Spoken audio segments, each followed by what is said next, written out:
할렐루야. 지난주에 시편 1편을 통하여서 복 있는 자에 대해서 살펴보았습니다. 여러분들이 시편 1편을 통하여서 시인이 말하는 복이 이제 여러분들이 동의가 되시는지 모르겠어요. 아니면 아직도 시편 1편에서 말하는 이 복이 떨떠름한 분이 있을지 모르겠습니다. 시인이 말하는 복은 우리가 좋아하는 성공이나 출세나 돈이나 건강이 아니라 삼비양득이라고 말씀드렸습니다. 삼비양득이란 즉 세 가지를 피하고 두 가지를 취하는 것입니다. 세 가지 피할 세 가지가 삼비인데, 첫 번째는 악인들의 꾀를 따르지 아니하여야 합니다. 두 번째는 죄인의 길에 서지 말아야 됩니다. 세 번째는 오만한 자의 자리에 앉지 말아야 됩니다. 이것이 피해야 할 삼비이고, 양득은 여호와의 율법을 즐거워하는 것, 그 다음에 그의 율법을 주야로 묵상하는 것이 이득입니다. 이것이 합쳐져서 삼비양득이라고 말하는데요. 이것이 지난주에 동의가 되신 분들은 무엇을 피하고 무엇을 가까이 해야 할지를 알고 실천했을 것이고, 이것이 동의가 안 되시는 분들은 일주일 내내 삼비양득은 생각지도 않고 내가 원하는 것을 추구하며 살았을 것입니다. 제가 다시 한번 여러분들에게 복받을 기회를 드리기를 원합니다. 시냇가에 심은 나무가 철을 따라 열매를 맺는 것처럼 좋은 열매, 축복의 열매를 맺기 원하시는 분들은 꼭 삼비양득하시기를 바랍니다. 이것이 내 마음에 들지 않을지라도 이것이 하나님의 축복을 받는 유일한 길입니다. 다른 길은 없습니다. 다른 길이 있는 것 같지만 그 길은 세상의 길이고 넓은 길이고 결국은 망하는 길입니다. 오늘 다시 복 있는 자를 소개하며 한 번 더 여러분들에게 복받을 기회를 드리고자 합니다. 결론부터 말씀드리자면 본문 시편 2편에 복받을 수 있는 방법이 나오는데, 본문 마지막 절 12절 끄트머리에 나옵니다. 우리 같이 한번 12절을 읽어보겠습니다. 천천히 읽습니다. 스크린을 보면서 시작. 그의 아들에게 입맞추라. 그렇지 않으면 진노하심으로 너희가 길에서 망하리니 그의 진노가 급하심이라. 여호와께 피하는 모든 사람은 다 복이 있도다. 할렐루야.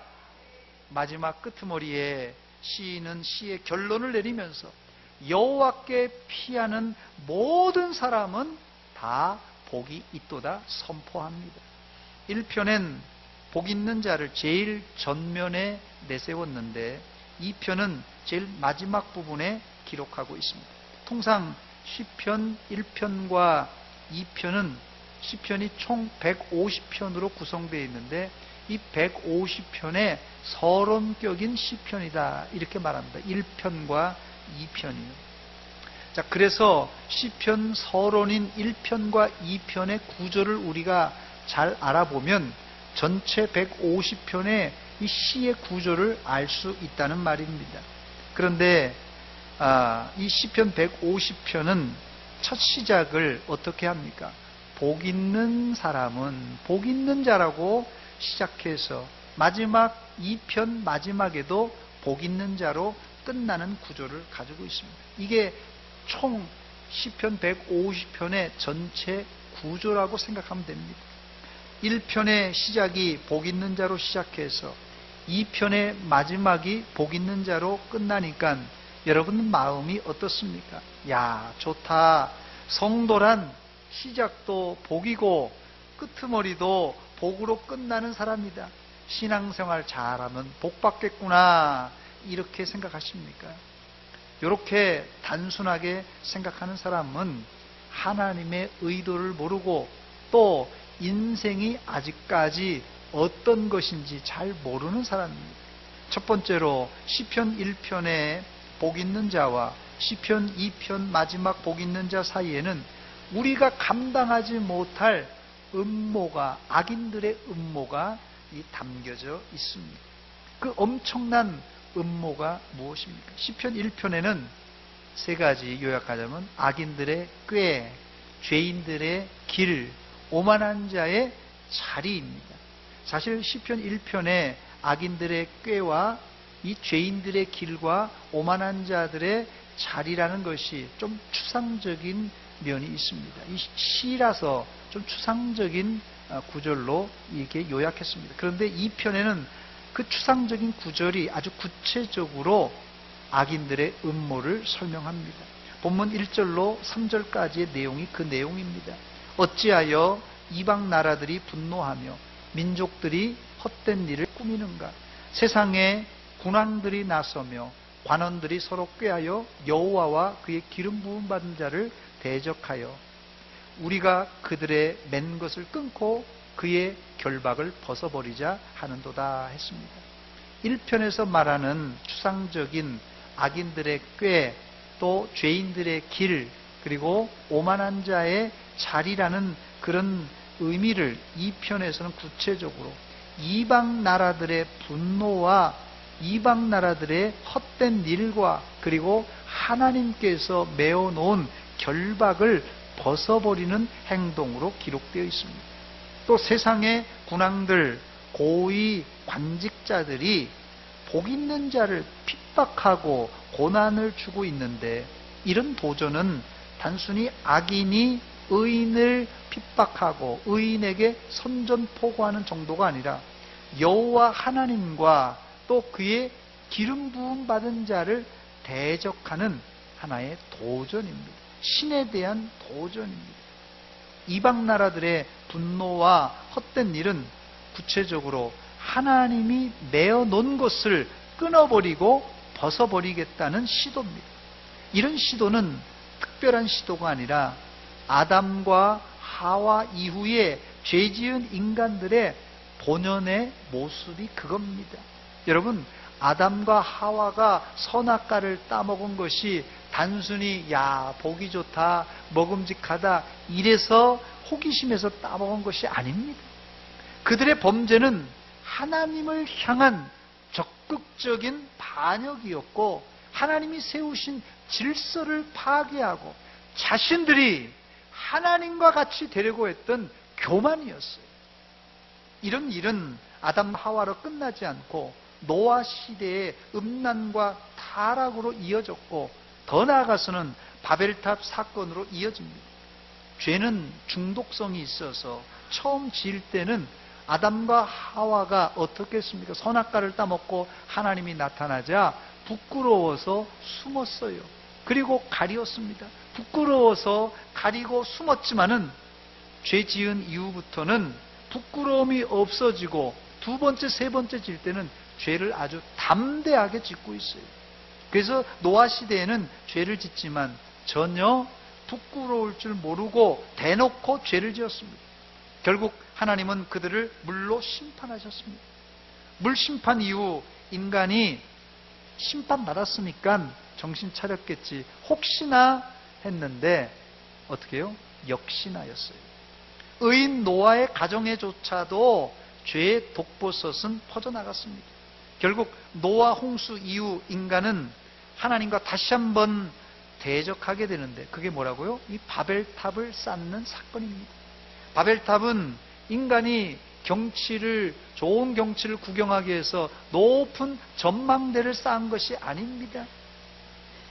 이들의 의도는 아담과 하와가 가졌던 하나님과 같이 되려고 했던 그런 하나님에 대한 도전이요, 교만한 행동이었습니다. 이제 사람들은 죄를 소극적으로 은밀하게 짓지 않고 공개적으로 적극적으로 짓고 있습니다. 오늘 본문의 1절로 3절까지 인간들의 행동이 정확하게 그것을 보여줍니다. 이방 나라들의 분노와 헛된 일과 하나님이 메어놓은 결박을 끊겠다는 행동이 바로 이 사실을 잘 보여줍니다. 그렇다면 하나님이 메어놓은 결박, 하나님이 메어놓은 결박이라는 것이 무언가?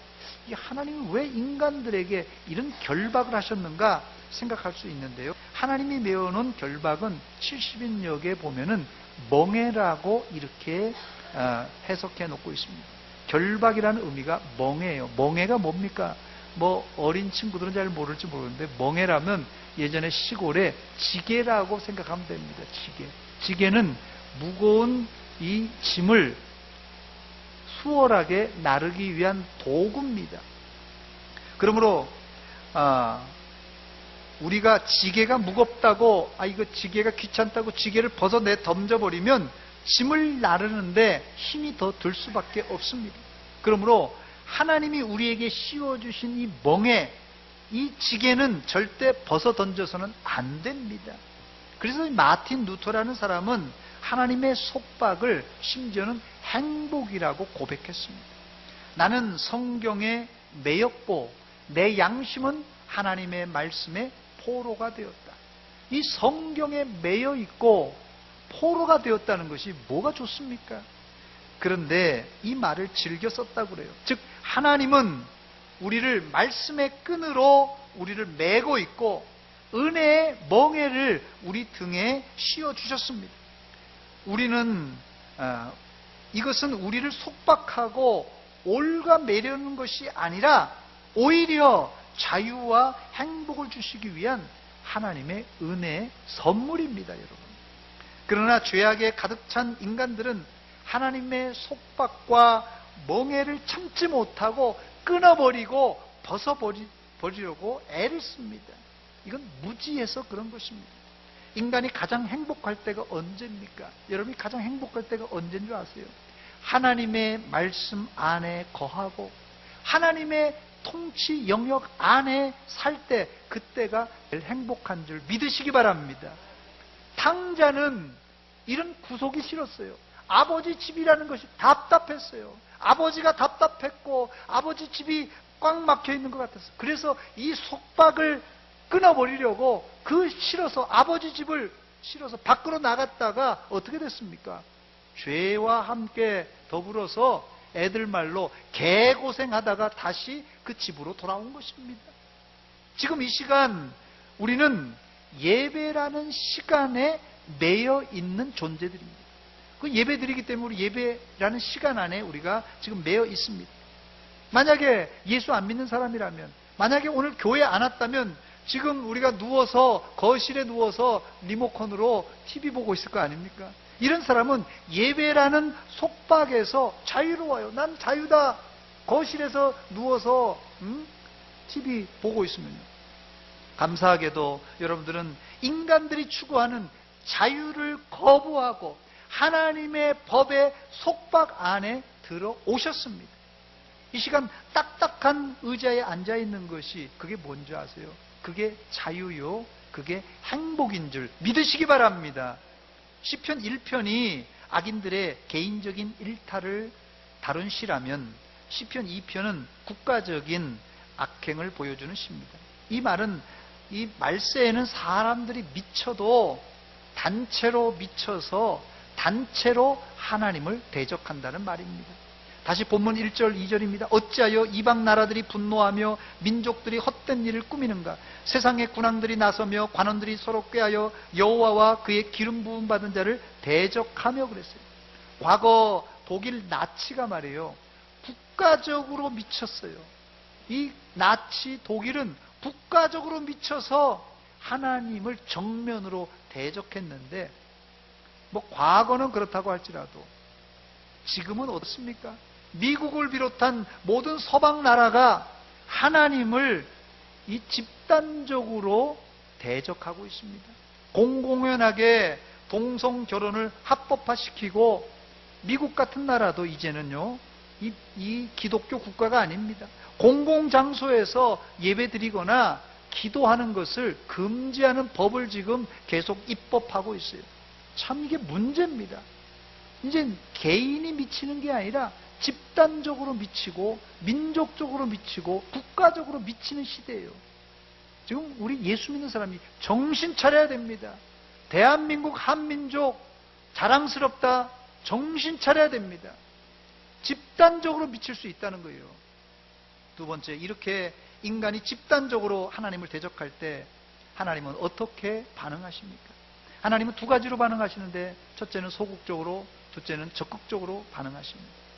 첫 번째, 하나님은 인간이 자신을 대적할 때 소극적으로 반응하시며 비웃으십니다. 본문 4절이 그 내용인데요. 하늘에 계신 이가 웃으시며 주께서 그들을 비웃으시리로다 그랬어요. 이방 나라들이 분노하고 민족들이 헛된 일을 꾸미며 하나님을 대적하는 것을 보고 하나님은 기가 막혀서 하늘에서 내다보시면서 참 헛웃음을 지으며 비웃고 계십니다. 여기 하늘에 계신 이가 웃으시며 했는데 하나님께서는 하늘에서 우리를 다 내려다 보시는 분입니다. 여기 비행기를 타보신 분들은 다 경험해 보셨겠지만 이 땅에서는 뭐 1층, 2층, 3층, 10층, 20층, 뭐 100층, 뭐 대단한 높이입니다, 사실은. 그런데 비행기를 타고 아래를 딱 내려다 보면 10층이나 20층이나 30층이나 100층이나 그게 그겁니다. 그런데 인간들의 싸움은 뭡니까? 인간들의 다툼은 무엇입니까? 인간들이 왜 분노하고 다툽니까? 내가 키가 171인데 너 170이지? 내가 1cm 더 커? 그러면 또 70인 사람이 또 발을 또 깨끼발을 뛰면서 내가 더 크다고 서로들 이게 70이 크냐 71이 크냐 서로들 분노하고 다투고 있습니다. 이게 인간들의 싸움이에요. 하나님께서 하늘에서 쫙 쳐다보시면서 뭐라고 하실까요? 도토리 기재기하네. 도토리 기재기하는 거예요. 그런데 이렇게 서로 다투고 분노하는 것을 보고 하나님은 그냥 웃고만 계시는 분이 아니라 적극적으로 이들을 다루시는데 분을 발하시고 진노하십니다. 본문 5절입니다. 그때 분을 발하며 진노하사 그들을 놀라게 하여 이르시기를 했어요. 제 생각 같아서는 하나님이 비웃거나 분을 발하고 진노만 할 것이 아니라 강력하게 인간들을 심판하시면 조금 더 좋지 않았을까 생각이 됩니다. 악인들이 악을 짓고 있을 때 그때 마른 하늘이라도 번개가 그냥 팍 떨어져서 죄 짓고 있는 사람을 그냥 하나님 심판을 딱 하신다면 아마 예수 안 믿는 사람들이 정신을 번쩍 차리지 않겠어요. 예수 믿는 사람에게 함부로 까부지 않을 거 아닙니까? 그런데 하나님은 왜 악인들이 죄를 지어도 왜 침묵하고 계시는 것입니까? 아마 이 자리에도 이게 불만인 사람이 있을 것이에요. 하나님께서 악을 행한 사람을 뭐 벼락을 내리든지 뭐 교통사고 나서 다리 몽둥이가 똑똑 부러지든지 그렇게 하면 하나님의 공의가 세워지고 이 나라가 질서가 세워지고 윤리 도덕적으로 반듯하게 사는 그런 아름다운 나라가 될 거 아니겠습니까? 이렇게 생각할 수 있습니다. 그런데 여러분, 하나님이 이 방법을 안 사용하신 것이 아닙니다. 다 해보셨어요. 노아 때는 물로 다 쓸어버리셨고 롯의 때는 유황불로 소돔과 고모라 성을 심판하셨습니다. 그런데 그 약발이 한 세대가 지나면 끝입니다. 안 먹혀요, 여러분들. 세상이, 인간이 결코 호락호락한 존재가 아닙니다. 고분고분한 존재가 아니라 아주 독종이에요, 독종. 예. 인간이 누구라고요? 독종이에요. 누가 그렇다고요? 내가 그렇다는 거예요, 내가요. 예. 독종입니다. 세 번째, 이런 독종인 인간들과 이방 나라들을 향하여 하나님은 어떻게 대응하십니까? 본문 6절과 7절입니다. 내가 나의 왕을 내 거룩한 산 시온에 세웠다 하시리로다. 내가 여호와의 명령을 전하노라. 여호와께서 내게 이르시되 너는 내 아들이라. 오늘 내가 너를 낳았도다 했습니다. 여기서 우리는 하나님이 이 세상을 정화시키고 구원하는 유일한 방법을 발견하게 되는데 그의 아들을 왕으로 시온산에 세우고 통치하시는 것입니다. 창세기로부터 시작해서 요한계시록까지 전 성경은 하나님께서 우리의 왕으로 통치하시고 다스린다는 내용입니다. 이것이 인류의 소망이고 유일한 구원의 길입니다. 구약의 역사는 하나님을 배반한 인간을 하나님께서 심판하시고 또 불쌍하니까 구원하시고 또 죄 지으면 심판하시고 또 불쌍하니까 구원하시는 이런 역사입니다. 이런 악순환의 고리를 끊어버려야 되는데 이 구약의 역사가 하나님께서 봐주셔서 구원해 주시면 자기가 잘난 줄 알고 또 죄짓고 타락하고, 또 심판하시면 또 죄짓고 타락하고, 이런 악순환의 고리가 계속 연결되어 있어요. 인간이 이 악순환의 고리를 끊어버리기는 불가능합니다. 그래서 하나님은 어떤 방법을 사용하였습니까? 자신의 아들 예수 그리스도를 이 땅에 보내주셔서 우리 대신 십자가 위에서 자기의 아들을 심판하셨어요. 우리 대신.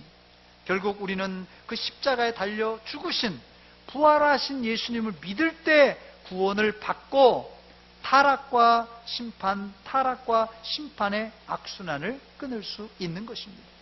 그러나 그 아들을 왕으로 주신 것은 하나의 예고편에 불과합니다. 이것도 먹히지 않는다면 그때는 하나님께서 최종적인 심판을 내리실 것입니다. 본문 12절이 그 내용인데요. 그의 아들에게 입맞추라.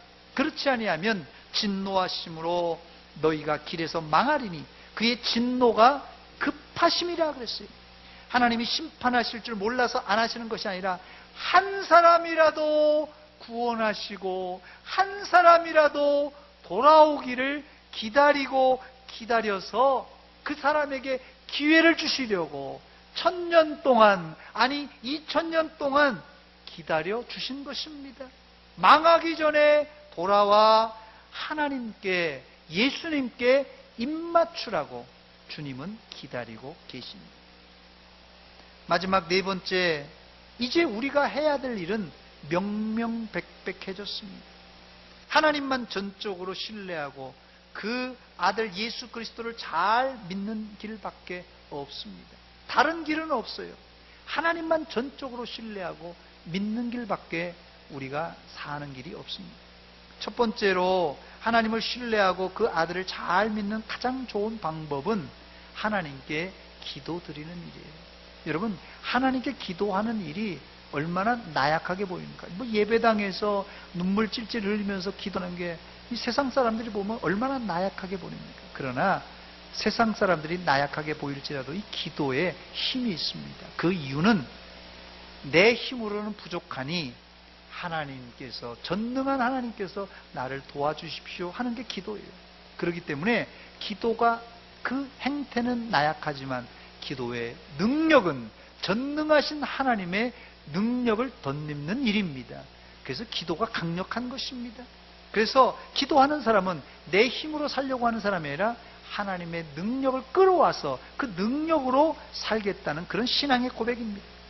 본문 8절입니다. 내게 구하라. 내가 이방 나라를 내 유업으로 주리니 내 소유가 땅 끝까지 이르리로다. 하나님께 구할 때 하나님은 죄의 권세를 깨트리고 이길 수 있는 힘을 주실 뿐 아니라 우리를 악의 구렁텅이에서 건져주시고 또한 이방 땅을 땅 끝까지 우리에게 유산으로 주신다고 약속하였습니다. 이게 놀라운 복이에요. 이게 기도의 힘입니다. 두 번째, 하나님을 신뢰하고 그 아들을 믿는 가장 좋은 방법은 하나님을 두렵고 떨림으로 섬기는 일입니다. 본문 11절입니다. 여호와를 경외함으로 섬기고 떨며 즐거워할지어다 했습니다. 하나님을 섬기고 떤다는 말과 이 즐거워한다는 말은 서로 이율배반적인 것 같아요. 떨고 즐거워한다, 이게 맞는 말이 아니에요. 그러나 참 성도라면 두렵고 떨리는 마음으로 하나님을 섬기는 동시에 또한 그 하나님을 즐거워해야 됩니다. 기뻐해야 돼요. 이게 신앙의 정수입니다. 여러분들은 하나님께 한편으로는 두려운 마음으로 섬기시고 다른 한편으로는 즐거운 마음으로 섬기시기를 바랍니다. 세 번째, 하나님을 신뢰하고 그 아들을 가장 잘 믿는 방법은 그분을 사랑하는 것입니다. 본문 12절입니다. 그의 아들에게 입맞추라. 그렇지 아니하면 진노하심으로 너희가 길에서 망하리니 그의 진노가 급하심이라고 했어요. 여기 12절에 그의 아들에게 입맞추라고 했는데, 고대 사회에서 백성들이 왕에게 입을 맞추려면 어디에다가 맞춰야 될까요? 고대 사회에 백성들이 왕에게 입을 맞추려면 어디에다 맞춰야 될까요? 어려울 것 같아가지고 사지선다형 문제를 준비했습니다. 1번 입술, 2번 볼, 3번 손등, 4번 발등. 1, 2, 3, 4번 중에 몇 번입니까? 고대 사회에서 백성들이 왕에게 입 맞추는 방법은 발등에다가 키스하는 것입니다. 뭐 고위 관직이나 뭐 특별한 뭐 여자들이나 손을 내밀면 손등에다 키스할 수 있지만 일반 백성들은 발등에다 하는 거예요. 예수님께 옥합을 깨트린 여인도 예수님의 발등에 입을 맞추었습니다. 누가복음 7장 45절 말씀 보니까 너는 내게 입 맞추지 아니하였을 때 그는 내가 들어올 때부터 내 발에 입 맞추기를 그치지 아니하였으며, 내 발에 입 맞추기를 그치지 아니하였다고 그랬어요. 입 맞춤은 존경의 표시요 사랑의 표시입니다. 그의 아들에게 입 맞추라. 그렇지 아니하면 진노하심으로 너희가 길에서 망하리니, 그 진노가 급하심이라고 그랬어요. 역설적으로 사랑의 입맞춤, 존경의 입맞춤은 하나님의 진노를 멈출 수 있는 비법입니다. 비법이에요. 시인은 하나님께 기도하고 두렵고 떨림으로 하나님을 섬기고 사랑하는 방법을 오늘 본문에 결론적으로 한마디로 이렇게 말합니다. 여호와를 신뢰하고 그에게 피한다는 말로 요약합니다. 본문 12절입니다. 그의 아들에게 입맞추라. 그렇지 않으면 진노하심으로 너희가 길에서 망하리니 그의 진노가 급하심이라. 여호와께 피하는 모든 사람은 다 복이 있도다 했습니다. 만일 불순종한다면 어떻게 된다고요? 철로 그냥 깨트리고 질그릇같이 부수어 버릴 것이라고 경고하고 있는데, 이런 역사는 성경과 인간 역사 가운데 수두룩하게 볼 수 있습니다. 이스라엘 백성들이 하나님을 거역하고 철장으로 깨트려지고 질그릇처럼 부스러진 적이 한두 번이 아닙니다. 그래서 시인은 본문 10절에 그런즉 군왕들아 너희는 지혜를 얻으며 세상의 재판관들아 너희는 교훈을 받을지어다 그랬습니다. 문제는 인간들이 이런 역사를 너무나 잘 알고 있습니다만은 우리 조상들의 역사, 우리나라의 역사, 이조 시대의 역사, 이스라엘 백성들도 자신들의 역사 잘 알고 있지만 인간들이 역사에서 교훈을 안 받는다는 것이 문제입니다. 인간의 착각이 무엇입니까? 설마 나도 그럴까? 나는 아니겠지. 나는 예외겠지. 이것이 착각입니다. 이 착각이 우리를 망하게 하는 지름길입니다, 여러분. 우리는 우리 하나님의 구속 역사 사이에 사는 사람이에요. 역사 가운데 사는 사람이에요. 하나님의 구속 역사 가운데 살고 있습니다. 나는 안 그러고 난 다른 사람하고는 달라 이렇게 생각하는 사람들은 아직도 자기 자신을 잘 모르는 사람입니다. 나이를 먹고 경험을 많이 하고 공부를 많이 한다고 자기 자신을 아는 것은 아닙니다. 공부를 많이 못했어도 자기 자신을 객관적으로 볼 수 있는 사람이 지혜로운 사람입니다. 누가 지혜로운 사람이라고요? 공부 많이 한 사람이요? 아니에요. 경험 많이 한 사람이요? 아니에요. 자기 자신을 객관적으로 들여다볼 수 있는 사람, 바로 그 사람이 지혜로운 사람입니다. 이제 말씀을 마칩니다. 사랑하는 여러분, 어려울 때 하나님께 피하시기 바랍니다. 힘들 때 하나님께 기대시기 바랍니다. 그 행동이 복 있는 삶이라고 이 시편 2편 기자는 말합니다. 그런데 우리의 현실은 너무나 험악해서 불의가 난무하고 윤리 도덕적인 죄가 공격적으로 우리에게 다가오고 있습니다. 이런 현실 가운데서도 복 있는 사람은 잔꾀를 써서 탈출하려는 사람이 아니라 하나님께 피하고 하나님께 기대는 사람입니다. 여러분들은 잔머리 굴리지 마시고 전적으로 하나님을 신뢰하고 하나님께 피하시기를 주의 이름으로 축원합니다. 복 있는 사람과 하나님께 피하는 사람, 이게 복 있는 사람인데요. 이 복 있는 사람도 시편 1편과 2편 우리 복 있는 사람과 복 있는 사람으로 시작해서 끝나는데 그 가운데 복 있는 사람도 환난과 핍박을 당하는 것을 우리가 살펴보았습니다. 그러나 꼭 명심하시기 바랍니다. 복 있는 사람은 출발도 복이고 마무리도 복인 줄 믿으시고 환난 중에서도 죄를 거부하고 하나님 말씀 붙들고 그 말씀을 묵상하며 그 말씀대로 순종할 뿐 아니라 그 말씀을 신뢰하고 그에게 피하고 그에게 기댈 때 하나님의 놀라우신 복이 여러분과 여러분 가정에 임할 줄 믿습니다.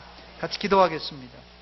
이 시간 기도할 때 하나님, 우리에게 이런 큰 복을 주셨건만 우리가 복을 누리지 못했습니다. 하나님, 이 시간 다시 한번 우리의 삶을 돌아보며 하나님 복을, 그 복을 우리가 받기를 원합니다. 하나님께 피하고 하나님께 기대기를 원합니다.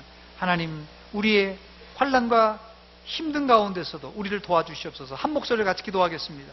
하나님 아버지, 은혜와 사랑 감사드립니다. 이 시간 저희들에게 귀한 말씀과 도전 주신 것 감사합니다. 하나님께서 우리를 선택해 주시고 복을 주시고자 약속하셨건만 우리가 그 복을 누리지 못하고 있습니다. 아버지, 우리가 환난 가운데 터덕거리고 시험 가운데 넘어지고 쓰러진 적이 한두 번이 아닙니다. 이제 다시 한번 하나님의 말씀으로, 하나님의 그 올무로 우리가 다시 한번 허리띠로 졸라매고 다시 일어나게 하시고 하나님께 피할 때, 하나님께 기댈 때 주시는 그 복을 받아 누리게 하여 주시옵소서. 한 사람도 나고자 없게 하여 주시옵소서. 감사합니다. 하나님 아버지, 은혜와 사랑 감사드립니다. 우리가 하나님의 은혜 가운데 구원받았고 우리가 하나님의 약속 가운데 복을 거머쥐고 있음에도 불구하고 우리가 그 복을 체험하지 못하고 살고 있습니다. 이 세상이 너무나도 험악하고 시련과 환난의 바람이 우리를 불고 또 쓰러뜨려서 우리가 그 복을 늘 놓치고 삽니다. 다시 한번 하나님의 말씀을 붙잡습니다. 다시 한번 하나님께 기도합니다. 우리를 불쌍히 여겨주시사 복 있는 자의 삶을 살게 하여 주시되 하나님께 피하고 힘들 때 하나님께 기대는 복 있는 자들 다 되게 하여 주시옵소서. 예수님의 이름으로 기도하옵나이다. 아멘.